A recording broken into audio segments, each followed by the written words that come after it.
오늘 우리에게 주시는 하나님 말씀 이사야서 53장 2절에서 12절 말씀입니다. 이사야서 53장 2절에서 12절 말씀, 제가 하나님 말씀 받들어 봉독하도록 하겠습니다. 그는 주 앞에서 자라나기를 연한 순 같고 마른 땅에서 나온 뿌리 같아서 고운 모양도 없고 풍채도 없은즉 우리가 보기에 흠모할 만한 아름다운 것이 없도다. 그는 멸시를 받아 사람들에게 버림받았으며 강고를 많이 겪었으며 질고를 아는 자라. 마치 사람들이 그에게서 얼굴을 가리는 것 같이 멸시를 당하였고 우리도 그를 귀히 여기지 아니하였도다. 그는 실로 우리의 질고를 지고 우리의 슬픔을 당하였거늘 우리는 생각하기를 그는 징벌을 받아 하나님께 맞으며 고난을 당한다 하였노라. 그가 찔림은 우리의 허물 때문이요 그가 상함은 우리의 죄악 때문이라. 그가 징계를 받음으로 우리는 평화를 누리고 그가 채찍에 맞음으로 우리는 나음을 받았도다. 우리는 다 양 같아서 그릇 행하며 각기 제 길로 갔거늘 여호와께서는 우리 모두의 죄악을 그에게 담당시키셨도다. 그가 곤욕을 당하여 괴로울 때에도 그의 입을 열지 아니하였으며 마치 도수장으로 끌려가는 어린 양과 털 깎는 자 앞에 잠잠한 양같이 그의 입을 열지 아니하였도다. 그는 능욕과 심판을 당하고 끌려갔으나 그 세대 중에 누가 생각하기를 그가 살아있는 자들의 땅에서 끊어짐은 마땅히 형벌받을 내 백성의 허물 때문이라 하였으리요. 그는 강포를 행하지 아니하였고 그의 입에 거짓이 없었으나 그의 무덤이 악인들과 함께 있었으며 그가 죽은 후에 부자와 함께 있었도다. 여호와께서 그에게 상함을 받게 하시기를 원하사 질고를 당하게 하셨은즉 그의 영혼을 석권 제물로 드리기에 이르면 그의 시를 보게 되며 그의 날은 길 것이요 또 그의 손으로 여호와께서 기뻐하시는 뜻을 성취하리로다. 그가 자기 영혼의 수고한 것을 보고 만족하게 여길 것이라. 나의 의로운 종이 자기 지식으로 많은 사람을 의롭게 하며 또 그들의 죄악을 친히 담당하리로다.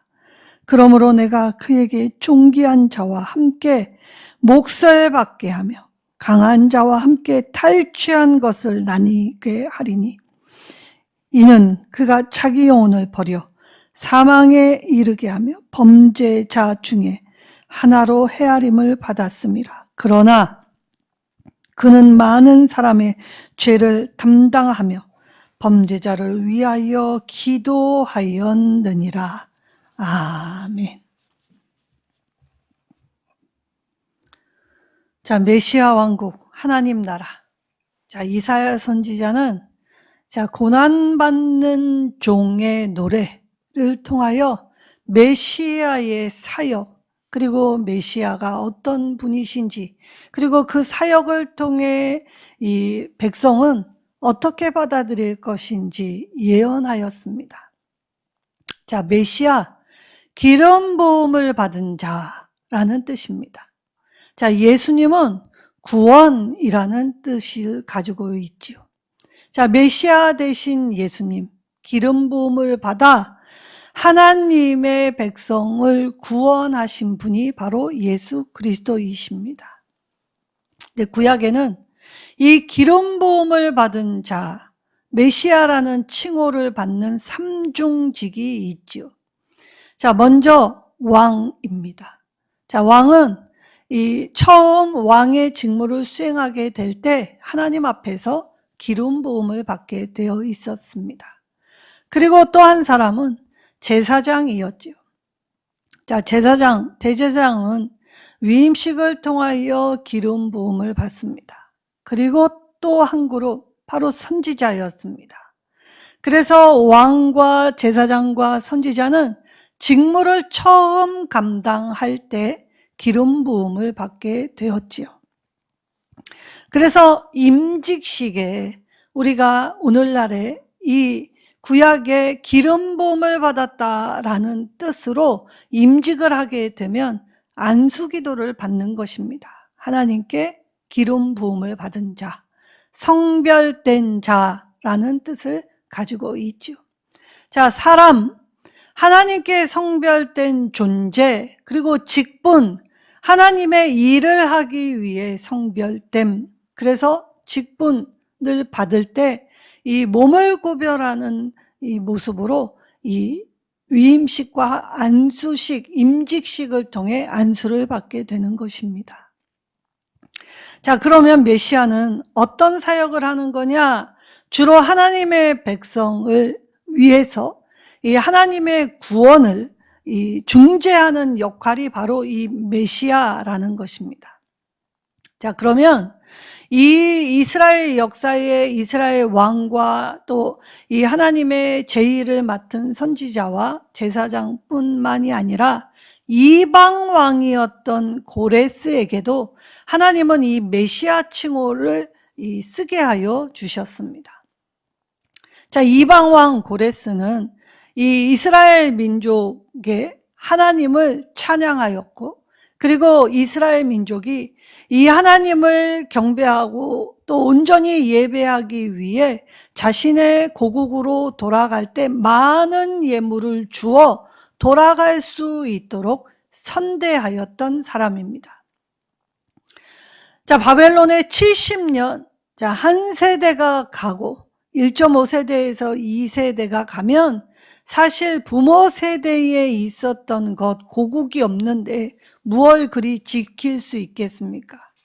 그렇게 될 때 이스라엘에 이 하나님이 주신 약속의 땅을 회복하게 하심은 꿈꿀 수 없는 일입니다. 불가능에 가까운 일이었죠. 근데 하나님은 오늘 이방 왕 고레스도 기름 부음을 받아 이 이스라엘이 다시 하나님이 약속해 주신 땅으로 돌아가 삶의 자리를 지키며 나아가게 할 때 이 하나님과 이스라엘 백성의 중재자로서의 사명을 감당케 한 사람. 자, 그래서 이 메시아라는 칭호는 구약에서는 하나님의 통치 대리자, 하나님의 중재자 역할을 감당하는 사람들에게 쓰인 칭호였습니다. 근데 이 메시아 사상이 이제 나날이 발전하게 될 때에 특별히 하나님께서 다윗에게 언약해 주신 말씀 사무엘하 7장 13절. 자, 하나님이 다윗에게 이 약속의 말씀을 주실 때 그는 내 이름을 위하여 집을 건축할 것이요 나는 그의 나라 왕위를 영원히 견고하게 하리라. 자, 내가 하나님 편에 서면 하나님은 내 편이 되어 주십니다. 다윗은 실수가 많은 자였지만 언제나 하나님 편에 서는 일, 하나님께 이 자신의 소망을 두고 하게 될 때에 다윗은 하나님의 성전을 건축하기를 원하고 바랬던 사람입니다. 하나님은 그의 열망을 그 당시에는 이루어 주시진 않았습니다. 그러나 그의 자손들과 함께 하나님의 약속은 영원히 이루어질 것이라는 말씀을 주셨지요. 그래서 하나님께서는 다윗의 이 언약을 근거하여 이스라엘의 왕들을 통하여 그의 나라가 영원히 견고하게 됨을 보여주셨던 것입니다. 그러나 인간 왕들이 했던 행위는 모두 다 실패로 끝났지요. 도무지 가망 없어 보입니다. 자, 그래서 역대상 28장 5절에 여호와께서 내게 여러 아들을 주시고 그 모든 아들 중에서 내 아들 솔로몬을 택하사 하나님의 여호와의 나라가 이 모든 왕위에 앉힌 이스라엘을 다스리게 하실 것이다 라는 이 예언의 말씀을 주십니다. 자, 솔로몬의 별칭이 무엇입니까? 주님의 사랑을 입은 자였다는 것이었죠. 자, 그렇다면 메시아 왕국 하나님 나라는 이 하나님의 사랑을 입은 자에게 이루어 주시는 나라입니다. 자, 솔로몬 하나님의 말씀을 처음 시작은 똑바로 걸어간 왕이었지만 그의 나중은 부패하고 타락했던 왕의 전형이 되었지요. 자, 하나님의 사랑을 입게 될 때에 우리가 하나님의 사랑에 힘입어 애쓰는 삶의 모습은 말씀 중심, 말씀 따라가는 모습이 되지 않으면 이처럼 인간은 쉽게 변절되고 타락할 수밖에 없는 존재임을 깨달아야 했다는 것입니다. 자, 이러한 상황 속에서 인간 왕들이 하는 일타의 행동을 볼 때 선지자들은 너무나 큰 실망을 느끼게 되었을 건 뻔한 일이지요. 그럼에도 불구하고 하나님의 말씀의 기초 위에 서서 이제 다윗 계통에 오실 새로운 메시아를, 그래서 메시아가 오시면 하나님 나라가 다시 세워지고 백성에게 구원과 복을 가져다 줄 것을 항상 예언하였습니다. 인간 왕들은 실망을 주었고 환멸을 느낄 만한 일들을 자행하였지요. 그러나 하나님의 성실하심 약속은 오늘도 미쁘시고 의로우사 하나님의 열심으로 이루어 가실 것을 안 선지자들은 이제 특별히 이사야서를 통하여 이 메시아 사상을 더욱 강화시켜 주었습니다. 자, 이때 이 이사야 7장 이 14절의 말씀에 그러므로 주께서 친히 너희에게 징조를 주실 것이라. 보라, 처녀가 잉태하여 아들을 낳을 것이요 그 이름을 임마누엘이라 하리라 라고 말씀하셨습니다. 자, 이 이사야가 이 예언의 말을 할 때에는 사실 이 이사야가 활동했던 시기에 남유다의 아하스는 악한 왕이었습니다. 근데 이때 북이스라엘과 아람의 연합군의 공격을 받게 되었지요.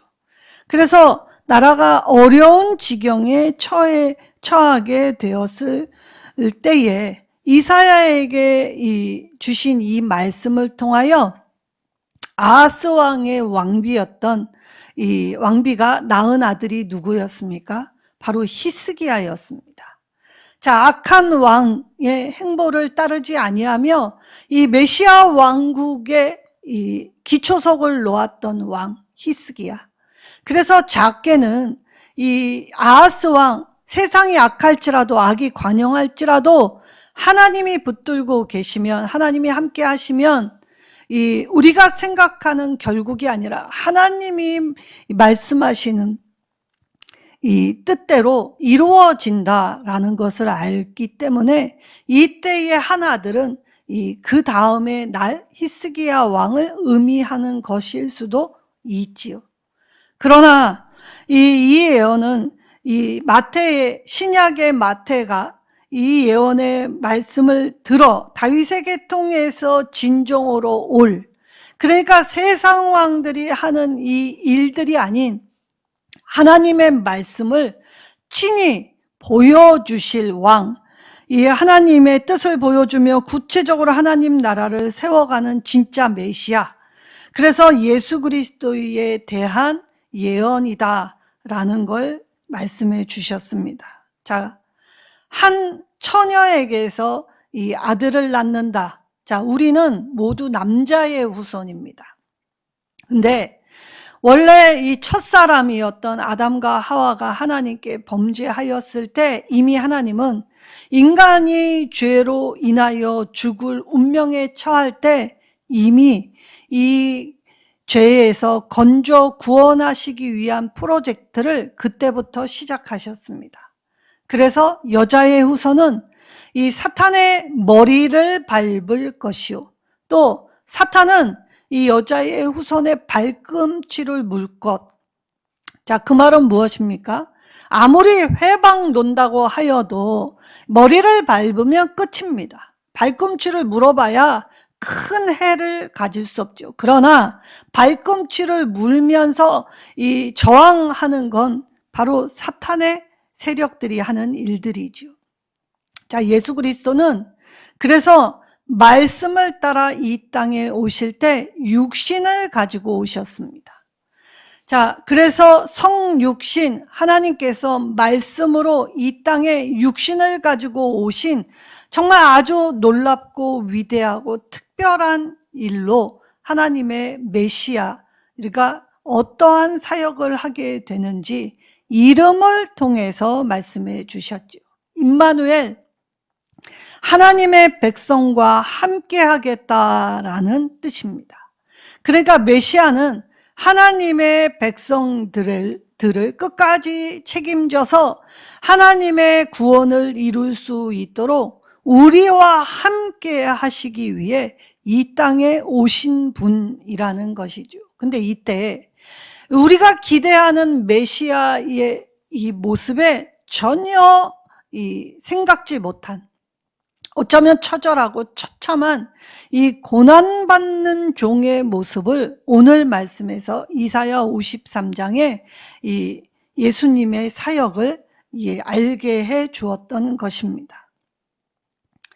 자, 예수님의 사역, 그래서 예수님은 이 고난받는 메시아로서 아주 색다르게 이 땅에서 하나님의 구속 사역, 경륜을 이루어 가시는 분이시다라는 걸 이사야 선지자의 입을 통해, 예언을 통해 알게 하여 주었죠. 특별히 이사야서에는 4번의 종의 노래가 나오는데 오늘 53장의 종의 노래는 4번째 종의 노래입니다. 자, 이때 종의 노래를 선언하면서 하나님의 능력이 비천한 자를 통하여 이루어진다라는 걸 말씀해 주셨죠. 자, 세계의 역사는, 강대국들은 다 흔적 없이 사라졌습니다. 그런데 하나님의 나라는 전도에 미련한 것으로 비천한 사람들을 통하여 이 전 세계에 전하여졌고, 오늘날에도 전 세계의 모든 교회가, 민족이 하나님께 지금 다 함께 예배드리고 있는 중이지요. 하나님 나라는 꺾인 적이 없습니다.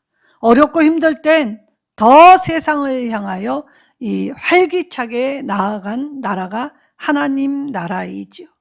자, 이때 비천한 삶, 어떤 비천한 삶이었는지 오늘 말씀에 비추어지는 종은 처참하기 이루 말할 수 없습니다. 자, 이스라엘은 자기들이 정치적으로 너무 힘겨웠기 때문에 정치적으로 구원할 강한 능력을 가진 왕으로서의 메시아를 기대하였습니다. 근데 하나님이 모든 나라와 민족을 구원하기 위한 메시아는 그러한 모습이 아니었지요. 자, 그래서 오늘 그 하나님의 구속 사역을 이끌 메시아의 모습이 어땠냐? 바로 2절에 연한 순 같다라고 표현하십니다. 자, 연한 순. 자, 눈에는 보잘것없고 초라하지만 하나님의 보호 아래, 하나님과 관계를 맺어서 하나님께서 이 관계 안에서 성장하고 확장되어 자라나게 하실 것, 그러니까 하나님이 하신다는 말씀이지요. 자, 그럴 때 이 메마른 땅에 이 뿌리를 내린 것 같았다라고 합니다. 자, 예수님이 생명 없는 이 땅, 질고와 아픔과 또 서로를 미워하며 그러한 이 땅에, 이 메마르고 간조한 땅에 오셔서 하나님의 말씀의 생명수를 불어 넣어 주셨습니다. 내게로 오면 영원히 목마르지 않는 생명수로 너희의 목마른 목을 축일 것이다 라고 하였고, 그 배에서 생수의 강이 흘러나와 끊이지 않을 것이라고 말씀하셨습니다. 그래서 예수님은 메마른 땅에 나오는 뿌리, 그래서 이 메시아 사역으로 영생의 생명수를 공급하여 주실 것을 암시하여 주셨지요. 그리고 예수님의 외모가 어떠하였는지는 사실 성경에 기록되어 있지 않습니다. 근데 유일하게 예수님의 외향이 어떠하였는가라고 하면 오늘 이 말씀에 고운 모양도 없고 풍채도 없고 흠모할 만한 아름다운 것이 없다라고 표현을 하였습니다. 자, 그러니까 이 말씀 무엇이냐? 자, 사람이 외적인 가지고 있는 눈에 보이는 것으로는 이 사람의 기준에 합당한 게 단 1도 없다는 것입니다. 외적 조건으로는 아무것도 갖추어지지 않는 상태. 자, 요한복음 8장 57절에는 예수님이 30세의 공생애를 시작해서 이 33세 6월절을 3번 지났기 때문에 33세까지 이 사역을 하셨는데 이 예수님의 겉모습을 보고 바리새인과 이 서기관 사두개인들이 뭐라고 이야기를 했냐면 네가 50도 못 돼요 라고 표현을 하였습니다. 그러니까 예수님은 겉늙었다, 아주 폭삭 늙었다. 그만큼 예수님은 고난을 많이 당했던 분으로 여겨지지요. 자, 우리는 세상을 살 때 외적인 것이 굉장히 중요합니다. 자, 그래서 내가 부모 잘 만났다면, 나도 많이 배웠다면, 나도 가졌다면 지금 내 삶은 이 모양 요꼴이 되지 않았을 것. 우리는 늘 핑계하고 우리는 가지지 못한 것을 원망하며 늘 우리의 합리화를 하지요. 그런데 예수님은 외적인 모습으로는 사람의 이목을 끌만한 단 한 가지도 없었다는 것입니다. 자, 그러면 이 땅에서 우리가 하나님의 형상으로 지음받아 살게 될 때에 내 모습이 사람의 눈에 어떠하든지 이 사람들에게 인정받기 위한 그러한 이 노력은 아무런 힘을 가지고 있지 않음을 알 수 있지요. 그래서 오늘 예수님의 이 외모의 모습을 통해서 우리의 기대를 완전히 꺾어 놓으십니다. 자, 예수님은 오히려 이렇게 이 외모도 아름답지 않은 모습에 나중에 매를 심히 맞고 질고를 겪을 때 어떻게 되었습니까? 정말 눈뜨고 보기도 힘들 만한 모습으로 충직한 몰골이 되어 십자가를 지셨지요. 사람의 모습이라고는 어디에도 볼 수 없는 처참한 모습으로 십자가를 지십니다. 자, 그리고 보기에 이 충만한 것이 흠모할 만한 아름다운 것이 하나도 없는 상태라는 것. 자, 사람들은 시각적으로 굉장히 약한 존재임을 알 수 있죠. 우리는 늘 사람을 판단할 때 겉모양새로 판단한다는 것입니다. 그가 뭘 입고 있는지, 그가 얼마만큼 배웠는지, 그리고 그가 가진 유무가 무엇인지 항상 이 외적인 조건에 의하여 사람을 판단하기 때문에 우리는 눈으로 보는 것에 굉장히 약한 존재임을 알 수 있습니다. 근데 오히려 이렇게 외적으로 시각적으로 눈으로 약한 우리가 보기에 예수님은 냉대와 배척을 받을 수밖에 없는 모습이었다는 것이죠. 자, 우리가 신이 어떻게 저렇게 무기력하고 신이 어떻게 저렇게 처참한 수준까지 넘어가는가? 그건 신이 아니지 않나? 우리가 생각하는 신의 개념은 능력 있고 못할 일이 없고 어디에나 있고, 그래서 신이라면 가장 강력한 힘으로 나아가서 보여줘야 하는데 오히려 하나님은 너무나 무기력하게 십자가 매맞음으로 질고를 많이 겪음으로 이 구원의 경륜을 이루어 가셨다는 것이죠. 자, 그리고 멸시를 받아 하나님께 버림을 받았다라고 합니다. 자, 대제사장과 서기관들, 종교 지도자들이었습니다. 하나님의 말씀을 가르쳐 주는 자들이었지요. 그런데 이들이 친히 하나님을 십자가에 못 박고 친히 예수님을 죽이는 데 앞장섰던 사람들이었습니다. 그렇다면 오늘 우리가 말씀 배우고 우리가 하나님을 배워가고 알아가며 예배하면서 우리가 정작 하나님께 무슨 짓을 자행하고 있는지를 떠올려 보아야겠지요. 자, 그리하여 사람의 뜻에 따라 이 하나님은 하나님의 뜻에 따라 이루신 게 아니라 사람의 뜻에 따라 죽음의 자리에 도달하게 되었습니다. 자, 그 이때 강고를 많이 겪었고 질고를 아는 자다라는 표현을 하십니다.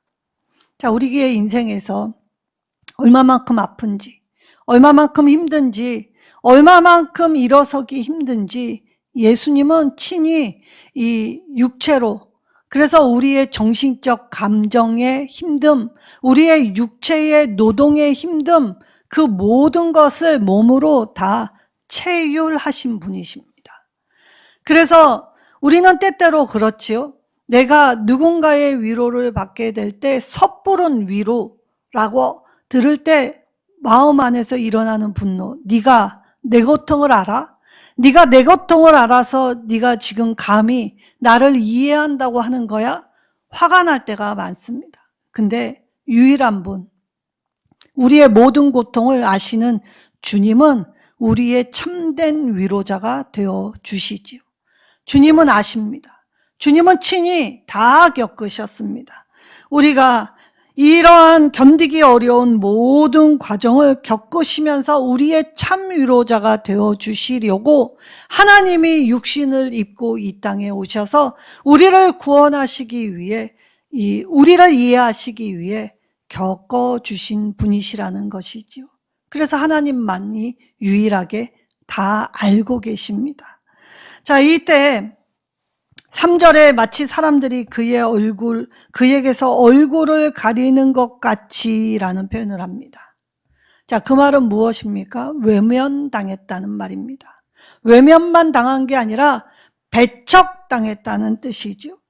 귀하게 여기지 않았습니다. 자기를 구원하시기 위해 이 사역을 감당하는데 하찮게 여겼다는 것이죠. 오늘날 주의 길을 걸어가는 주의 종들도 때로는 이러한 고난을 겪을 때가 있습니다. 정말 애쓰고 헌신하는데 알아주지 않을 때도 있지요. 그리고 그러한 것들을 통하여 상처받을 때도 참 많습니다. 그런데 우리 주님이 그 길을 걸어가셨기에 주님의 뒤를 따르는 자라면 누구든 그 길을 걸어가야 한다는 것입니다. 자, 종으로서 멸시천대 당할 것이다. 자, 그 말은 이 예수님이 우리의 죄를 건져 구원하시기 위해 당하신 이 십자가의 순환은 이 우연히 이루어진 것이 아니라 하나님의 경륜, 하나님의 구원을 이루기 위해 하나님의 계획 속에서 시작되고 계획 속에서 마무리되었다는 것이죠. 자, 그렇다면 로마서 6장 23절에 죄의 삭은 사망입니다. 우리는 모두 죄된 존재이기 때문에 죽을 수밖에 없지요. 그리고 히브리서 9장 22절에는 피 흘림 없이 죄 사함 없다고 말씀하셨습니다. 이 두 가지는 영원 불변의 진리이지요. 그래서 주님이 우리를 죄에서 건져 구원하시기 위해 피 흘리시는 그 구속의 은혜를 베푸시기 위해 이 일을 행하고 계신다는 것입니다. 자, 그렇게 우리 때문에 십자가를 지신 예수님을 향해 우리가 4절 뭐라고 합니까?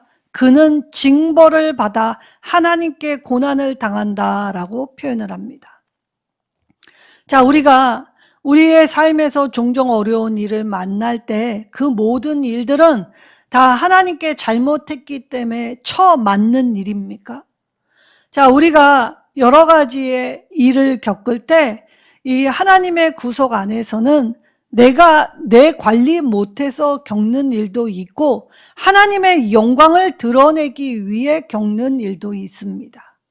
자, 이때 우리가 하나님의 말씀을 왜곡하고 하나님의 말씀을 오해하기 시작하면 이처럼 하나님의 구원의 역사 안에서 내 생각과 내 뜻으로 이야기하기 때문에 우리는 이 왜곡되고 부패되고 나태하고 타락한 모습으로, 그래서 사람만큼 죄에 쉽게 물드는 존재가 없다는 것이죠.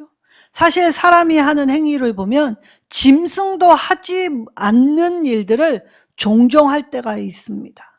짐승도 자기 새끼는 귀하게 여깁니다. 짐승도 이 가장 기초적인 욕구 안에서도 이 짐승은 자기 동족 잡아먹지 않습니다.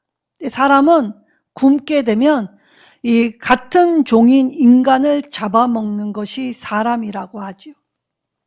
자, 그렇다면 오늘 우리가 얼마나 왜곡되기 쉽고 얼마나 이 오해하기 쉬운 존재인지를 깨닫는다면, 하나님 메시아를 대망하게 될 때 하나님은 오늘 나를 어떻게 사랑하시고 어떻게 건져 구원하셨는지를 깨달아야 하지요.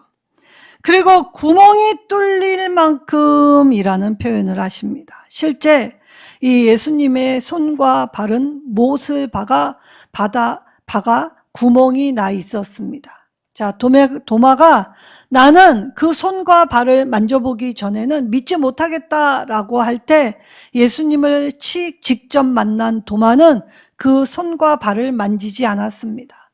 보고도 이미 알았죠. 그 말은 예수님의 고난이 영어로만 받는 게 아니라 육체 가운데 아주 극심한 환난을 온몸으로 받아낸 고난의 흔적을 이 부활하시고 난 후에도 가지고 계시며 보여주셨습니다. 자, 그런데도 우리는 그렇게 보여주시고 만져주시고 함께 하시는 하나님을 향해 양 같다라고 하죠. 자, 양은 눈이 약한 짐승입니다. 그래서 한치 앞을 보지 못하는 영적 근시한, 하나님이 이처럼 십자가로 우리의 사랑을 확증하여 주셨음에도 불구하고 우리는 양 같아서 이 영적 근시한 좁은 시야로, 좁은 마음으로 하나님을 늘 생각하기 때문에 하나님을 오해하고, 또 하나님 앞에 내 생각, 내 고집 내려놓지 않고 잘못된 길을 걸어간다는 것이죠. 그래서 제 길로 갔다라는 말은 여전히 하나님 앞에 믿음을 가지면서도 방황하고 있는 중이라는 것입니다. 자, 이때 주님은 그런 우리인데, 제 갈 길로 가고 양 같은 우리인데 담당시키셨다라고 하십니다. 메시아에게. 그러니까 우리가 주님을 만나면 주님과의 관계 속에서 우리의 죄를 덜어서 주님께 일방적으로 씌우셨다는 말이죠. 그 말은 하나님의 경륜 안에서 이게 작정된 일이었기 때문에 우리의 힘으로는 할 수 없어서 하나님이 대신 짊어지시고 이 일을 지금도 이루어 가고 계신다는 것입니다. 그러면서도 주님은 입을 열지 아니하십니다. 때가 될 때까지는 침묵하셨습니다. 아픔 중에서도 소리 지르지 아니하셨으며, 억울할 때 자신을 변호하거나 이 자신의 그 일들을 이야기하지 않습니다. 우리가 정말 구원받은 백성으로 이 땅에 살아갈 때 종종 억울하고 낙심되고 힘든 상황들을 늘 만나게 될 때가 있지요.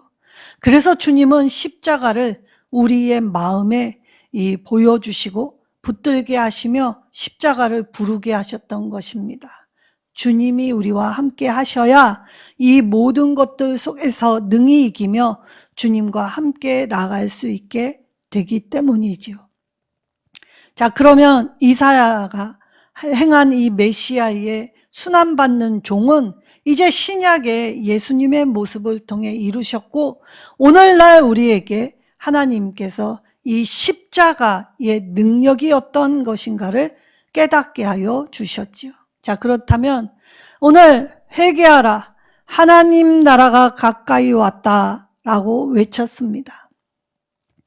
우리가 오늘 하나님의 구원을 온전히 이루기 위해 할 수 있는 유일한 일은 회개하는 일입니다.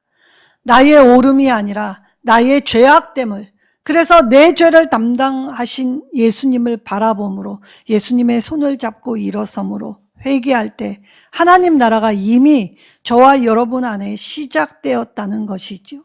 그러나 아직 완성되진 않았습니다. 그래서 완성하실 그날까지 영생을 꿈꾸며 이 땅의 삶을 살아가게 하셨지요. 자, 오늘 우리가 하나님 나라의 일원으로서 이제 하나님 나라의 왕 같은 제사장으로 직분과 사명과 그리고 우리 한 사람 한 사람의 일과 가정과 관계와 장소와 또 우리의 모든 것을 통해서 이제 하나님과 긴밀한 관계의 형성을 맺게 될 때 하나님 사랑, 수직적인 관계와 이웃사랑, 수평의 관계, 십자가, 그래서 다리를 놓는 역할로 화목하게 하는 직책을 감당할 때 하나님 나라를 꿈꾸며 걸어가는 모든 길에 주님께서 주님의 구원의 경륜으로 우리를 붙잡아 세워주신다 약속하여 주셨습니다. 오늘 제 대신 화관을 희락의 기쁨을 슬픔으로 대신하게 그리고 찬송의 옷을 입혀주실 주님을 향하여 이제 우리의 삶을 수축하고 준비하여 하나님 부르실 그날에 사용하실 그날에 제가 여기 있습니다. 겸비하여 쓰심에 합당한 모습으로 응답할 때 주의 은혜의 해가 우리의 삶 가운데 전파될 줄 믿습니다. 믿음으로 이겨내시는 저와 여러분의 한 주가 되시기를 예수님의 이름으로 축원합니다. 오늘 이 말씀 붙잡으면서 말씀 붙잡고 결단하며 주여 한번 부르짖고 기도하겠습니다.